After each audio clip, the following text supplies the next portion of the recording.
ഇത് ഈ ക്യാരക്ടർ എല്ലാം കാരണം എനിക്ക് തോന്നുന്നു അവന്റെ +2 മാർക്ക് ഷീറ്റും നോക്കിയിട്ടാണ് ഈ ക്യാരക്ടർ കൊടുത്തത്. കാരണം അത്ര കടുകട്ടിയായിട്ട് മെമ്മറൈസ് ചെയ്യേണ്ട വലിയ ഡയലോഗുകളുണ്ട്. അത് ഞാൻ അളിയൻ വന്നിട്ട് ഇത് പഠിച്ചിട്ട്, കാരണം അത് ഭയങ്കര പാടുള്ള, നമുക്ക് ഒരിക്കലും കിട്ടാത്ത പലതും കട്ട് ചെയ്ത് അപ്പോ ഞാൻ ആലോചിച്ച ഈ ക്യാരക്ടർ വല്ലതും കിട്ടിയിരുന്ന ഞാൻ ചിലപ്പോ സ്വാമി സാറാണോ ഏത് സാറാണോ ഞാൻ നോക്കൂല.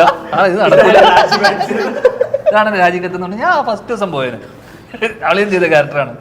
ദൈവം സഹായിച്ച് അത് കേട്ടിരിക്കേണ്ട കാര്യം മാത്രം ഉണ്ടായിരിക്കണം. അതുപോലെ ഒരു പരിധി കൂടുതലായപ്പോ ഞാൻ പോയാലോ 3 ദിവസമായിട്ട് അത് 3 ദിവസം ഒരു സ്ഥലത്തിരിക്കുകയാണ്. ശിവനെ ഒന്ന് ഡൈനിങ് ടേബിളിൽ ഇരിക്കും, പിന്നെ തിണ്ണയിൽ വന്നിരിക്കും. ഇതിലെല്ലാം